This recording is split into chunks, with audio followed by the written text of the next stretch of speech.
ஹே foodies, இன்றைக்கி நம்மளோட சேனலில் வில்லேஜ் ஸ்டைலில் மட்டன் தலைக்கறி வறுவல் தான் பார்க்க போகிறோம். அதுக்கு நான் ஒரு ஆட்டு தலைக்கறியை எடுத்திருக்கேன். நல்லா இந்த மாதிரி க்ளீன் பண்ணி வச்சுருக்கேன். நல்லா வாட்டி க்ளீன் பண்ண தலைக்கறியை குக்கரில் ஆட் பண்ணிக்கோங்க. அது கூடவே 1 டீஸ்பூன் உப்பு, 1 டீஸ்பூன் மஞ்சள் பொடி, 1 teaspoon ginger garlic paste add பண்ணிக்கோங்க. எவ்வளோக்கு எவ்வளோ ஜிஞ்சர் கார்லிக் பேஸ்ட் நம்ம குக் பண்ணுறப்போ ஆட் பண்ணுறோமோ அந்த அளவுக்கு நீச்ச ஸ்மெல் எல்லாம் போய் தலைக்கறி சாப்பிட்றதுக்கு ரொம்பவே நல்லாயிருக்கும்.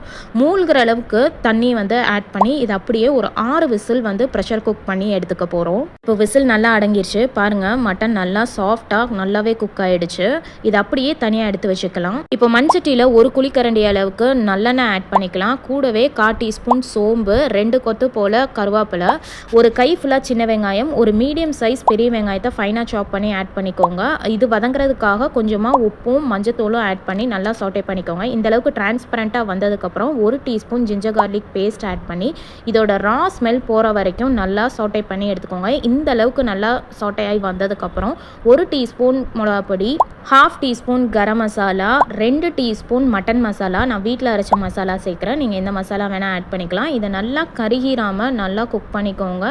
இது கூடவே நம்ம குக் பண்ணி வச்சுருக்கிற தலைக்கறியை ஆட் பண்ணி ஃபர்ஸ்ட் ஒரு 2 மினிட்ஸ்க்கு ஹை ஃப்ளேமில் கொதி வர வச்சுக்கோங்க. இந்த அளவுக்கு நல்லா கொதி வந்ததும் மீடியம் ஃப்ளேமில் வச்சு ஒரு 8 மினிட்ஸ்க்கு நல்லா குக் பண்ணி எடுத்துக்க போகிறோம். ஆயில் நல்லா செப்பரேட் ஆகி வந்துடணும். இடையில நல்லா பரட்டி விட்டுக்கோங்க, இல்லாட்டினா அடி பிடிச்சிரும். ஃபைனலாக நல்லா சாப் பண்ணி வச்சுருக்கிற மல்லித்தலையை தூவிட்டு 1 டீஸ்பூன் பெப்பர் ஆட் பண்ணி நல்லா சாட்டே பண்ணி எடுத்துக்கோங்க. அப்படியே அடுப்பு ஆஃப் பண்ணிடுங்க.